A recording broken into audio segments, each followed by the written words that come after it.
Jadi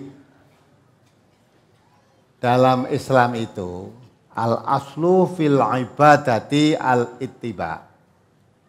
Asalnya ibadah itu hanya mengikut, tidak membuat. Mengikut. Itba siapa? Itba Nabi. Maka Nabi mengatakan man amila amalan laisa alaihi amruna fahuwa raddun. Siapa yang melakukan ibadah tidak menurut perintahnya atau contohnya Nabi, maka ibadah itu ditolak. Malah Nabi mengatakan syarrul umur muhdatsatuha. Sejelek-jelek urusan ibadah itu yang diada-adakan, yang baru.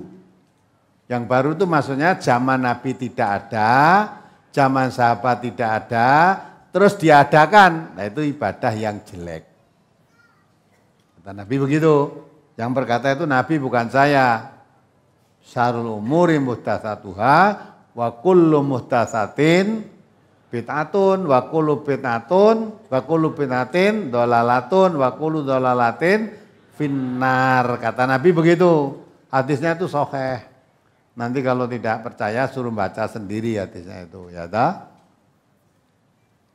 Jadi sejelek-jelek ibadah itu yang diada-adakan, yang baru. Semua ibadah yang baru itu kata Nabi itu bid'ah. Maka saya katakan bid'ah itu urusan ibadah, bukan urusan duniawiyah. Urusan ibadah. Jadi ibadah yang zaman Nabi tidak ada, zaman sahabat tidak ada, terus diadakan, berarti ibadah bid'ah. Ibadah yang bid'ah itu kata Nabi, ya, wa kullu dhalalatin finnar. Semua ibadah yang bid'ah itu bukan mengharapkan surga, tapi itu malah akan mendapatkan jalan menuju ke neraka. Maka asalnya ibadah itu mengikut Nabi. Selama Nabi tidak mengerjakan, sahabat Nabi tidak mengerjakan, jangan kita membuat sendiri. Ibadah yang membuat sendiri ditolak oleh Allah. Walaupun tampaknya baik. Sebab apa? Kalau kita menambah-nambah ibadah secara tidak langsung, seolah-olah Nabi itu kurang ajarannya. Ajaran sampaikan Nabi kurang sempurna. Wapi koyo ini kok ora diwulangke gitu. Padahal itu zaman Nabi ya tidak dilakukan. Nah, sekarang urusan duniawiyah ada kaidah al-aslu an asya'a al-ibahah. Kalau segala sesuatu urusan bukan ibadah asalnya mubah. Mubah itu boleh. Dilakukan boleh, tidak dilakukan boleh. Maka kalau urusan ibadah jangan cari dalil larangannya, tapi cari dalil tuntunannya. Ada tuntunannya apa tidak? Kalau Nabi tidak menuntunkan seperti itu berarti tidak ada ibadah seperti itu, enggak ada. Kalau Nabi tidak menuntunkan jangan dilakukan. Jangan dicari larangannya. Karena kalau cari larangannya, kamu saya tanya ya nggak bisa. Salat subuh itu 3 rakaat boleh nggak? Apa ada larangannya? Salat subuh 3 rakaat. Salat asar 5 rakaat boleh enggak? Tidak, apa ada larangannya? Ada larangannya, salat asar 4 rakaat. Ya. Tidak ada larangannya, tapi tidak ada contohnya. Nabi salat asar itu 4 rakaat, salat subuh itu 2 rakaat. Lainnya itu tidak ada contohnya. Tidak ada contohnya. Maka jangan ditanya larangannya, contohnya tidak ada. Nah, tidak. Maka kalau ibadah jangan cari larangan, cari contoh. Nah, begitu ya. Kemudian kalau sholat juga begitu. Belum lagi jumlah rakaatnya. Sholatnya aja begini. Allahu Akbar. Sampai takbirnya, sedekapnya itu diberi contoh oleh Nabi. Sekarang kalau sholat tidak sedekap boleh enggak? Boleh enggak? Ada contohnya apa tidak? Gitu. Ya dah? Ada orang sholat tidak sedekap. Allahu Akbar itu ada. Sami Allah liman hamid. Nganti rampung tidak pakai sedekap. Nah, ada orang melakukan begitu. Boleh apa tidak? Nah, jangan tanya boleh apa tidak. Ada contohnya apa tidak? Kalau orang melakukan ada. Kalau kamu lihat TV atau ketika ibadah haji banyak orang sholat tidak sedekap. Nah terus kalau kita ikut-ikut dia boleh enggak? Nabi mengatakan shollu kama ra'aitumuni sholli. Sholatlah kamu seperti kalau kamu melihat aku sholat. Saya melihat Nabi dalam hadis-hadis Nabi diterangkan Nabi sholat itu pakai sedekap. Kalau ada orang sholat tidak sedekap, walaupun saya belum tahu, mungkin dia sudah pakai dalil karena saya tidak tahu dalilnya, saya tidak mengikuti. Dasarnya apa? Wala taqfu ma laisa laka bihi ilmun. Jangan kamu melakukan suatu perbuatan ibadah yang kamu belum tahu ilmunya. Inna sam'a pendengaran, wal basara penglihatan, wal fuada hati. Kullu ulaika kana anhu mas'ula. Surat Bani Israil ayat 36.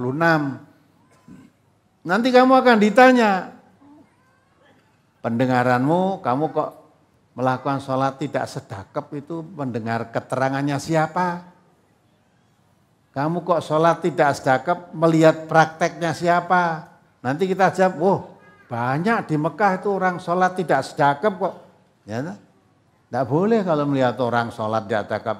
Sholat suruh mengikuti Nabi itu kalau kamu Nabi, sholatnya bagaimana? Suruh mengikuti Nabi, jangan melihat orang Mekah tidak sedekap. Untung kamu melihat orang Mekah tidak sedekap. Lah kamu melihat orang Mekah tidak sholat.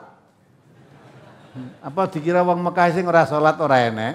Ada. Di mana-mana orang kafir itu ada aja.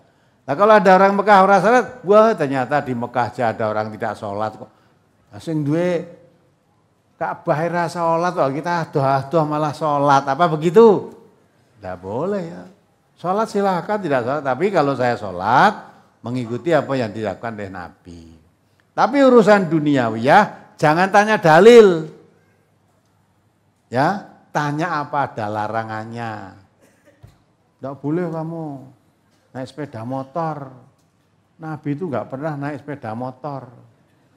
Ya, kendaraannya Nabi unta, kuda. Ini dalile Nabi naik sepeda motor. Tidak ada. Naik haji itu tidak boleh, naik pesawat terbang, dalil endi.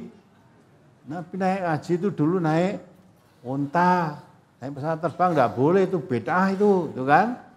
Nah, tidak begitu. Jadi masalah kendaraan, itu bukan urusan ibadah. Kendaraan-kendaraan itu urusan duniawiyah. Maka urusan dunia jangan tanya dalil pelaksanaannya. Selama tidak ada larangannya berarti boleh. Lah kalau ada larangannya itu baru tidak boleh. Ya toh? Karena semua ini urusan dunia itu Nabi mengatakan antum a'lamu bi umuri dunyakum. Kamu lebih mengetahui tentang urusan duniamu. Hadis ini keluar Nabi mengatakan asalnya ada petani saat itu mensetek tanaman, mengawinkan tanaman kurma. Ketika dikawinkan, kurmanya buahnya menjadi banyak, bagus. Ketika itu Nabi lewat situ, loh kok buah kurmamu kok lain dengan yang lain-lain? Oh ya Rasulullah, ini kami kawinkan kurma jenis ini dengan jenis ini, kalau sekarang ya dikawinkan jadinya seperti ini. Dilarang oleh Nabi, tidak boleh begitu itu. Nah sudah, terus tidak dikawinkan lagi. Suatu saat pas musim buah kurma, Nabi datang lagi ke situ loh. Dulu kurmamu buahnya banyak kok sekarang seperti ini. Ya Rasulullah, dulu ketika buah banyak itu, ya kami rekayasa lah, kami silang, kami kawinkan. Karena Nabi saat itu tidak boleh, terus saya tidak lakukan. Karena tidak lakukan, sekarang buahnya seperti ini. Lah seketika itu Nabi mengatakan, oh kalau begitu, kamu lebih tahu tentang urusan duniamu. Asalnya berkata, jadi antum a'lamu bi umuri dunyakum. Urusan dunia silahkan kembangkan. Kamu lebih tahu daripada saya. Memang betul. Jadi jangkauan Nabi itu sudah jauh. Nanti kata seluruh dunia itu seluruh Nabi, wah kacau sekarang naik kendaraan nggak boleh, pesawat terbang nggak boleh. Nabi belum pernah lihat sepeda motor, sekarang apa aja boleh lah. Selama tidak ada larangan, boleh. Nah itu kan, jadi urusan dunia jangan tanya dalil pelaksanaannya. Tapi kalau memang itu tidak boleh, apa ada larangannya? Ya kan? Nah, kalau urusan ibadah jangan tanya dalil larangannya, apa ada contoh pelaksanaannya. Nah gitu ya. Jadi kalau tadi tanya, saya tidak akan berhenti sebelum kamu temukan larangan yang sokeh, renek larangan itu. Kalau kamu cari larangan, enggak pernah ada. Wong sholat, tadi saya katakan sholat subuh 3 rakaat ya renek larangan itu. Ya, enggak ada larangannya. Ya,